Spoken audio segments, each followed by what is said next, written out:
দিচ্ছি পটল পোস্ত। তার জন্য কড়াতে দিয়ে দিয়েছি তেল। আর এবারে আমরা দিচ্ছি পটলগুলোকে সাইড থেকে চিড়ে নিয়েছি।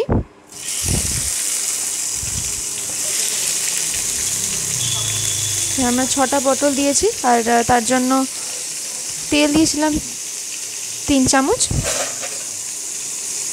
পটলটা একটু ভাজা ভাজা হবে।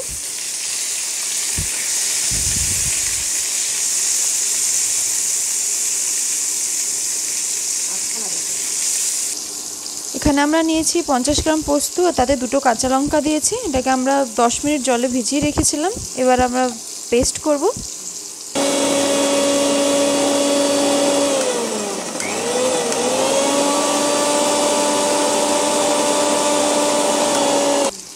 পটলগুলো হালকা হালকা লাল হচ্ছে, এটা আর একটুখানি ভাজতে হবে।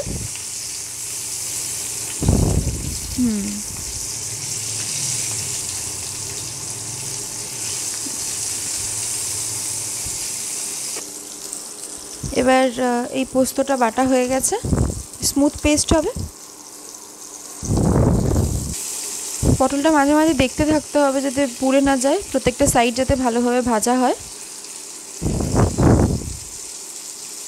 তার মাঝেই আমরা পোস্তটা বেটে নিয়েছিলাম।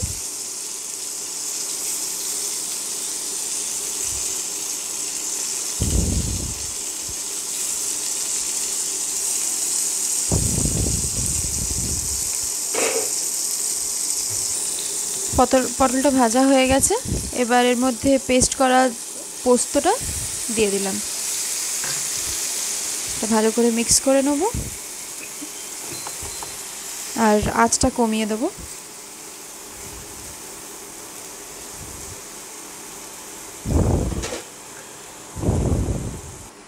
এর মধ্যে আমরা পোস্ত দিয়ে দিয়েছি। এবারে দিয়ে দিচ্ছি অল্প করে হাফ চামচ হলুদ গুঁড়ো দিয়েছি আমরা এখানে, আপনারা আপনাদের পরিমাণ মতো দেবেন। বা দিচ্ছি স্বাদ মতো নুন।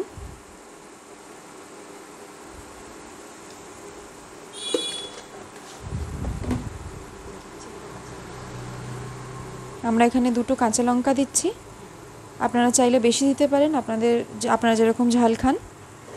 আর এটা ভালো করে মিক্স করে নেব মশলাগুলোকে।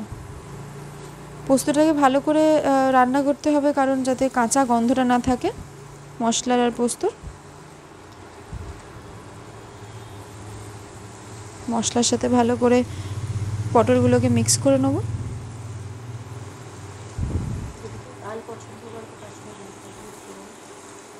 হ্যাঁ, যদি কেউ পোস্ততে লাল রঙটা পছন্দ করে তো কাশ্মীরি লঙ্কার গুঁড়ো দিতে পারেন, তাহলে রঙটা পেয়ে যাবেন। বা এটা আমরা ঢাকা দিয়ে দেবো।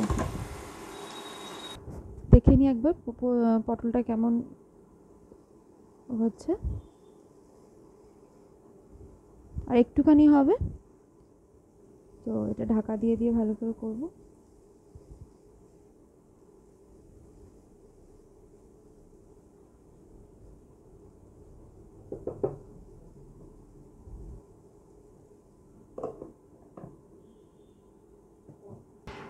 হ্যাঁ, এবার পটলটা হয়ে গেছে। এবার এটা নামিয়ে নেব আমরা। দেখুন এরকম মাখা মাখা আমরা খাই, তাই জন্য মাখা মাখাই রেখেছি। ভাতের সাথে খুবই ভালো লাগে খেতে। আমরা সাধারণত বাড়িতে পটল পোস্তর সাথে বিউলির ডাল রাখি, আর মাঝে মাঝে আলু সেদ্ধ। তো আপনারা নিশ্চয়ই জানাবেন যে আপনারা কীভাবে খেতে পছন্দ করেন। এবার আমরা পটলটাকে নামিয়ে নেব।